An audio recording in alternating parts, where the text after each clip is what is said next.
Hi guys, West Coast Arachnids, and last but not least, we've got Lampropelma species Borneo Black. This is the last feeding out of 79 tarantulas from that large unboxing. And these are the last three that need to be fed. And then I can start sorting through them and seeing which ones need to be rehoused and which ones need that can stay in the ones they're in. Then they're all going to be moved up to their permanent homes on their shelves, where I can do a little bit better video quality up there with more lighting. So here we go. Without further ado, let's feed these little guys so we can get this done. You guys are probably watching this a month away from now. It is, I believe, like the 6th or 8th of February. I'm not sure. Well, maybe the 9th by now. Holy cow. Yeah, I think it's the 9th. There we go. Boom. Came out of that hole and grabbed it. I love these little species. I've been waiting to get one for so long. They got nice tiger stripes on their rumps, their abdomens, their butts, whatever you prefer to call them. Awesome, awesome, awesome. There's a little bit of a glare there. That's from the light above. Wish I could do this, but then you can't see anything.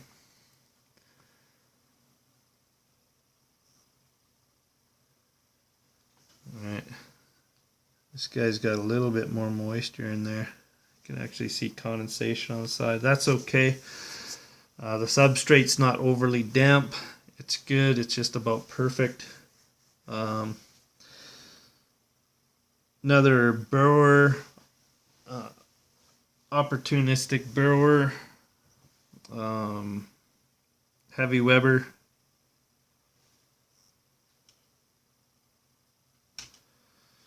You know, these guys are kind of all over the place. They'll even be found in trees.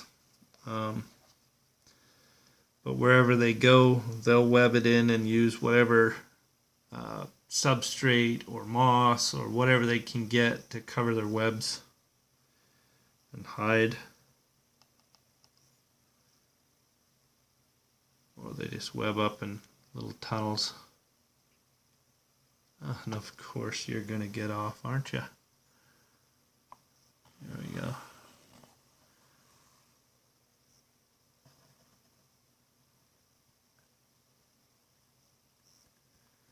Didn't work out for you though. But he's stuck to the top of this. This cricket is almost earning his wings. There we go. Here he comes. Awesome feeders. He's just gorgeous. I love the colors on these guys. Even his slings. These guys are about 1/2 inch. This guy looks to be just above 1/2 inch. And that cricket's digging down deep, so we'll get another one out here.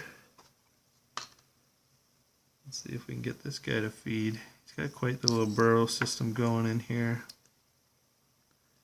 Yeah, he'll come right out. This guy's straight down the hole, you'll see it right away. Let's see here. What's the best view there?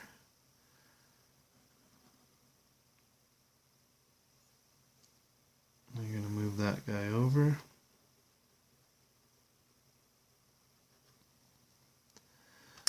Now this guy's straight down that big hole. Right there.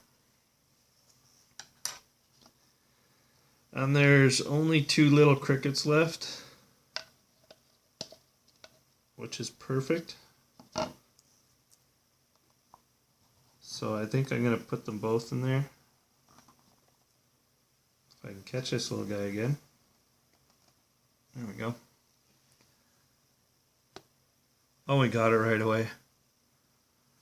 This little guy over here seems bigger, so we're going to move this guy out of the way and bring him back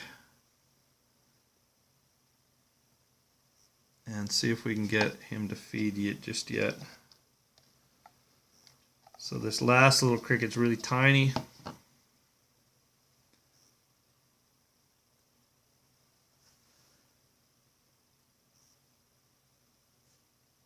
And he's right on top the burrow.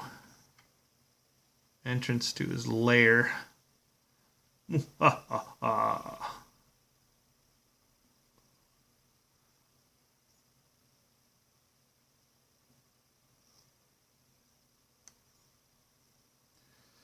I mean, both those crickets should be gone by now. These guys are pretty good eaters.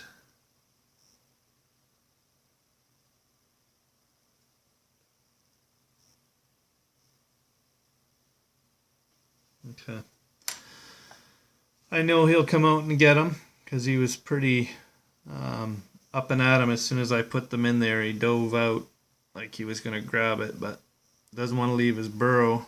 I guess once he gets out of the light, he might come out. He's a little bigger than these guys, so most spiders, as they get bigger, you know, if they're funnel webs like this, they build funnel webs, they tend to hide a lot more, and they retreat back into their hides quite quickly if something comes near. So the light may be just giving it a bit of a hard time, doesn't want to come out into the light. I'm sure once I turn off this light, he's going to be out and grab both of them. So there we go. They've all been fed.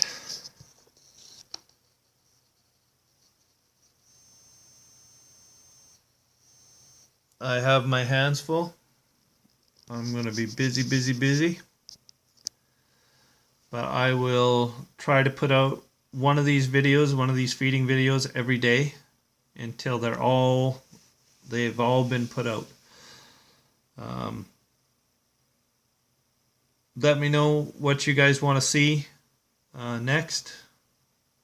As far as videos, you want to see any of these or a care sheet on a certain species, or just see them up close and personal.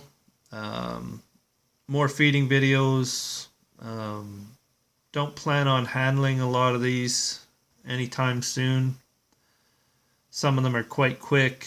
A lot of them are very tiny.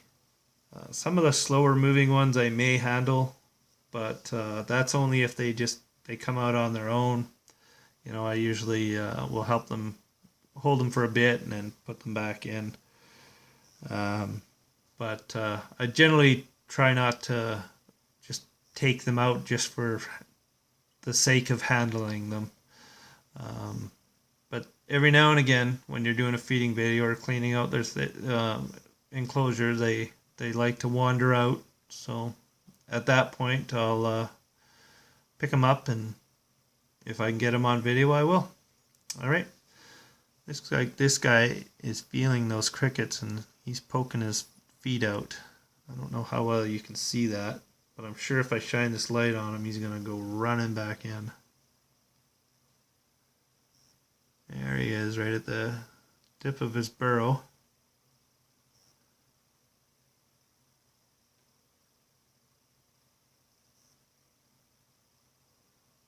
So awesome. The hairs on his legs are orange. And this will change in time. They're kind of a blondish color. There we go.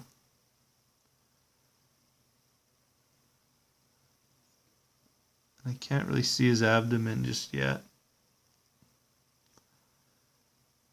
But it looks like it's got kind of the stripes on there already.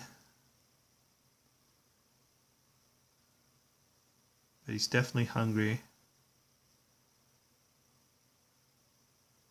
Awesome little tea. I love slings. They're so cool. And that's another thing with beginners. If you're a beginner and you want to get a tarantula, you should really try to get them as slings. Preferably about 1/2 inch to 1 inch. Nothing smaller than 1/2 inch. I would say 3/4 inch or above. 3/4 inch to maybe 1.5 inches. Some of these 1/2 inches usually are a little bit larger. They're closer to 3/4 inches, so they're okay. But yeah, I would say 3/4 inches are better. But it's best to get them as slings, and then your knowledge can grow with the tea as the tea grows. And of course, you're not going to get a full-grown wild tarantula, that's unpredictable, and you don't know what its temperament is. And when you get them as slings, you're less likely to get bitten, but try not to, because the venom can be quite potent even as a sling. And in some cases, a sling's venom is more potent, as they will pump out more toxin to kill the prey faster, as they are a smaller animal. A lot of the big teas, they don't even need to use venom. They just use the power of their fangs to crush their prey. And they don't need to use the venom unless, well, except for the fact that they need to dissolve the fluids inside, so they'll use that.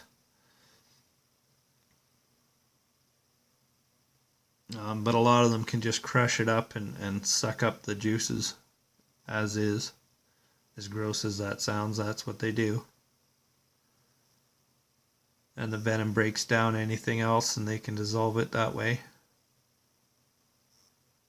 But they only use what they need. And like I said, a smaller tea will inject as much venom as possible to kill their prey right away, or to get away. And in the wild, a lot of these little teas, these slings, don't make it. So try to get a capture bred sling if you're a beginner, and grow with it, and really look into it before you buy them. Brad Collins, if you've seen his channel, he's in my sub list.